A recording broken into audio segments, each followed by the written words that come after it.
C'est Moustapha Dramé Dial, une personne qu'on ne présente plus. Il présente les émissions des handicapés.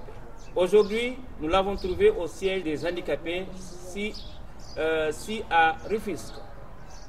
Monsieur Dial, aujourd'hui, nous voilà, vous trouvez dans votre fief. Qu'en dirais-tu dans ce piège et l'histoire de ce piège et nous faire un peu de rappel sur les activités menées ici? Comme tu l'as si bien dit, nous sommes au siège de la Fédération des personnes handicapées, communément appelée Maison des handicapés, qui est un cadre d'accueil, d'orientation, de formation, mais surtout de capacitation des personnes vivant avec un handicap. Ce siège donc est un cadre de déroulement de tous les projets que les personnes handicapées déroulent au niveau du département. Avant de parler des projets, dites-nous quelles sont les formations qui se font ici. Au niveau du siège, la première formation qu'on peut déjà noter, c'est la classe spéciale en langue des signes, qui est donc une classe ouverte aux enfants sourds pour qu'ils puissent avoir les rudiments de la communication en langue des signes. Parce que dans tout le département, il n'y avait pas d'école publique qui prenait en charge l'éducation de ces types d'enfants. Et dès lors, lorsque nous avons initié donc cette classe, une ONG est venue dupliquer donc l'exemple au niveau d'une école publique. Donc déjà, la passerelle est déjà montée et depuis presque 3 ans, 4 ans, ces élèves continuent à recevoir une éducation dans le public. Et cet exemple, nous voulons qu'il soit démultiplié au niveau des autres écoles, au niveau des autres communes du département. Ceci m'amène à vous parler aussi de la journée internationale des personnes handicapées qui vient d'être organisée ici au niveau de Rufisque le 4 dernier.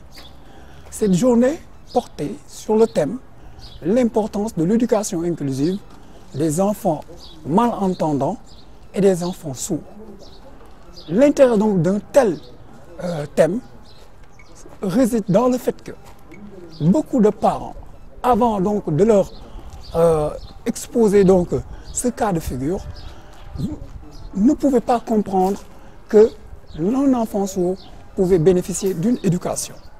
C'est pour cela, après les avoir donc imprégnés, sensibilisés et convaincus, on les a donc conviés à cette rencontre pour qu'ils puissent savoir quels sont les intérêts de l'éducation inclusive pour les enfants sourds et les enfants non-voyants. Voilà. Après cette éducation inclusive, êtes-vous inséré dans le tissu social et économique? Je dirais non, dans la mesure où la loi d'orientation sociale stipule que 15% des recrutements publics et privés devraient être consacrés aux personnes vivant avec un handicap. Mais ceci tarde à se réaliser. La preuve en est que cette année, lors donc d'une rencontre interministérielle, donc d'une rencontre que le président donc avait conviée au ministre, il a donc demandé aux différents ministres de prendre en charge l'emploi des personnes vivant avec un handicap. Ce qui fait que le thème de cette année consistait à signer donc un partenariat avec le ministre du Travail pour que, comme l'a si bien dit le président, que donc l'administration sénégalaise puisse réserver au moins 15% donc des postes à pourvoir aux personnes handicapées, que ceci soit aussi respecté par le privé. C'est ce qui fait que donc, le thème de cette année a été consacré donc, à la signature donc, de ce partenariat entre la Fédération sénégalaise des associations de personnes handicapées et le ministre du Travail. Donc voilà, donc pour ne pas vous couper, certainement nous vous donnerons plusieurs occasions de passer dans ce centre, parce que c'est un centre quand même qui immortalise l'ensemble des actions menées par les handicapés et qui est aussi un cadre d'orientation, de formation mais aussi un cadre de concertation pour trouver l'emploi pour ces jeunes handicapés. Comme on a l'habitude de dire que l'Ague du Ouest, quel est le cri de cœur que vous passez en dernière revue dans cette émission-là? Ben, avant de passer donc ce cri de cœur, permettez-moi de remercier quelqu'un que beaucoup de directeurs nationaux devraient prendre en exemple. Je veux parler de l'ancien directeur de Dakar Dem Dikk, le maître Moussa Diop. Franchement, lui, il a cristallisé l'emploi des personnes vivant avec un handicap. Et ceci est bien à un point nommé. Parce que avant donc qu'il puisse donc employer ces personnes vivant avec un handicap, nous avions déroulé un projet qui s'appelle En Phase, emploi des personnes handicapées, pour démontrer que l'emploi des personnes handicapées était possible, bel et bien. Donc je le remercie parce qu'au moins il a donné du travail à plus d'une dizaine de personnes vivant avec un handicap.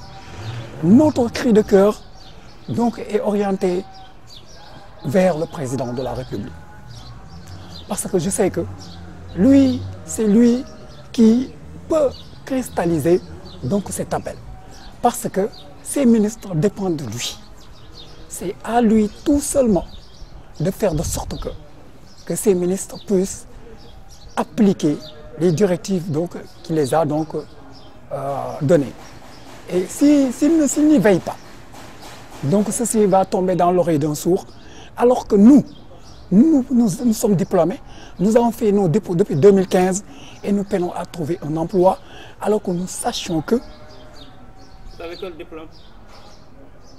J'ai juste diplômé en ressources humaines. Niveau Bac+? Bac plus 3, licence pro.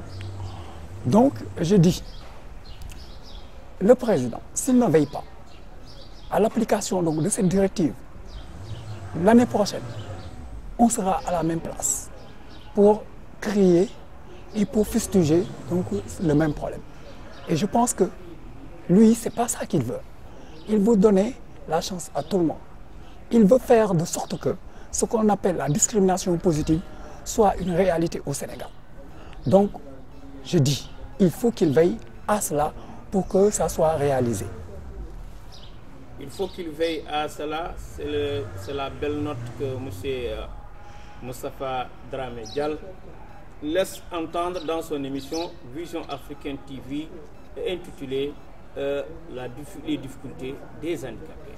Merci. Chers téléspectateurs, nous prenons rendez-vous avec cette émission. À la prochaine et au revoir.